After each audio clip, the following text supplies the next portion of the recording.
Evening, everyone. We'll kick off a little work session here.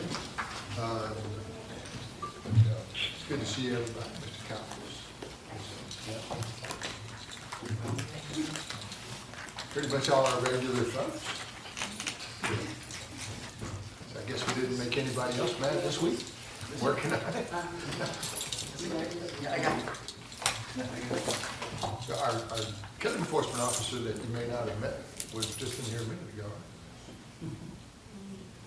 She heard Cherry was looking for an exited stage left. Hey, Oh, I yeah. talked to her.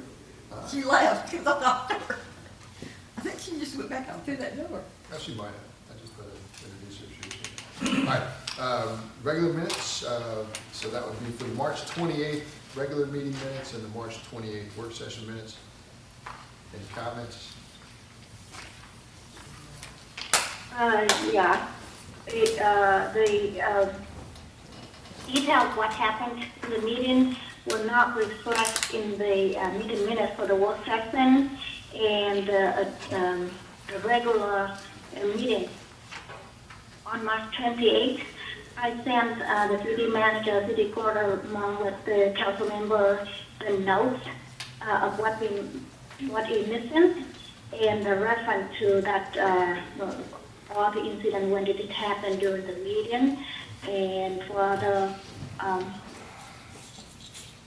best interest of public records, I suggest to add those incidents into the meeting minutes to keep the transparent of what we do. Any other comments on the minutes, Ms. Knight? Mr. Clark? No. Ms. Dean? No comment. Awards and presentations, recognition of Haley Pham and Sefi Faroon. Sapia. Safety. Say that again? Sapia.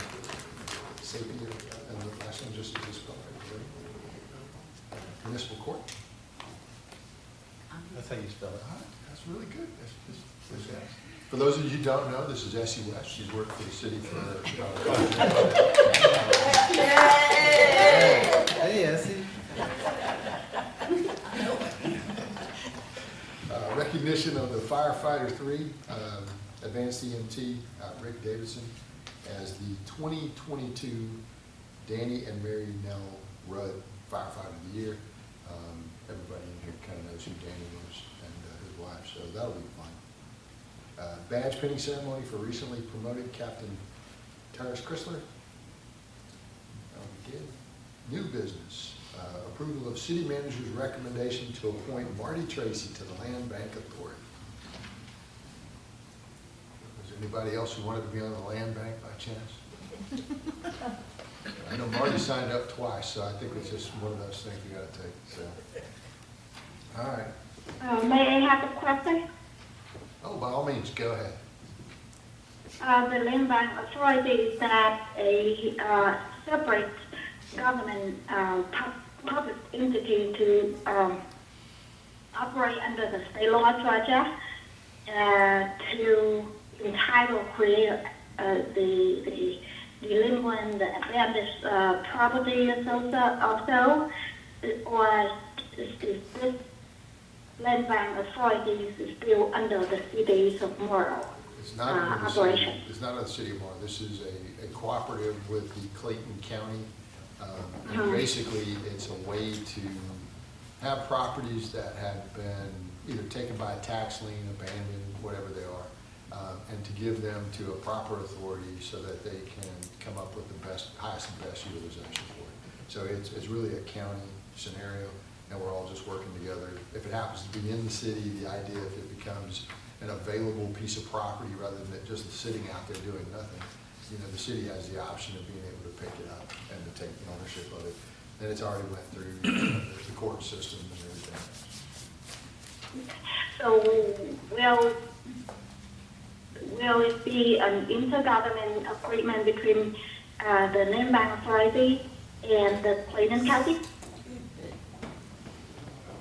We haven't. I think the Williston attorneys can agreement with the county. And they have attorneys that run it, and then every city's involved in it and stuff. There is. I think it's an I'm important. sorry, I didn't hear. I don't What think do it's you an, I don't think it's an think? intergovernmental agreement. I think it's a board set up through the county. We just happen to have the ability as a city to appoint somebody to the board. Marty makes the most sense because, you know, she's the planning and zoning person, kind of knows what's going on, been around here a long time. We've received property utilize that plan. We actually have a couple of them. And again, we all know what happens if you end up with a piece that isn't really claimed. Example is that small little piece where we had the dead tree that was right behind Clearbrook. You know, it took forever to figure it out because it was landlocked, one, it was in everybody's backyard. All the property owners there kind of used a piece of it. But as soon as the dead tree became an issue, nobody wanted that. You know, and I think it cost us, you know, a couple $1,000s to get the tree down. And the tree was in such an area that if it fell, it would kill somebody. You know, so you're like, okay, you know, magically go solve that problem. That was not an easy thing to do. The and I attorney think there's actually another requested one- her as well. Yeah, I think there's another one on Skylark that has a similar problem to it on the back of Dove Court.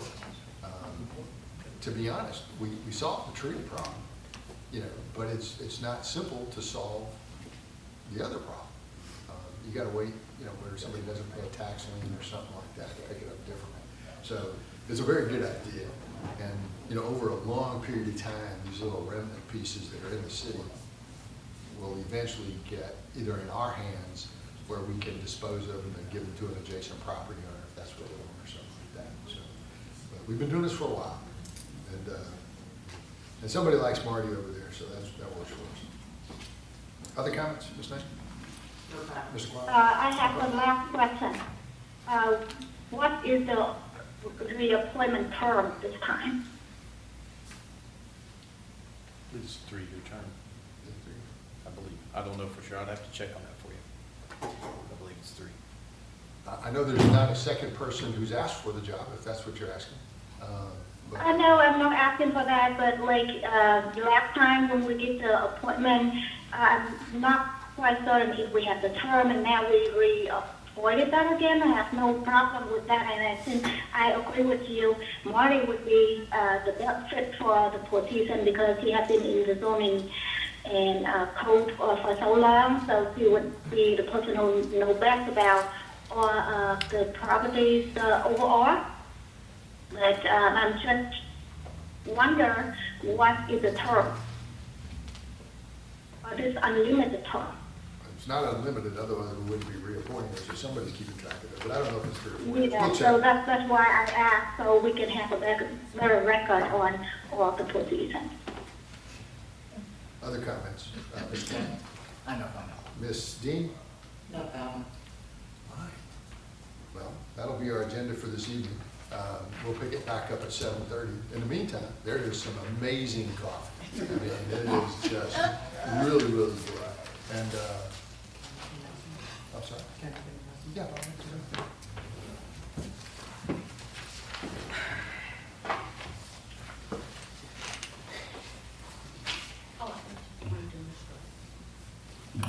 Good evening, Mayor and Council.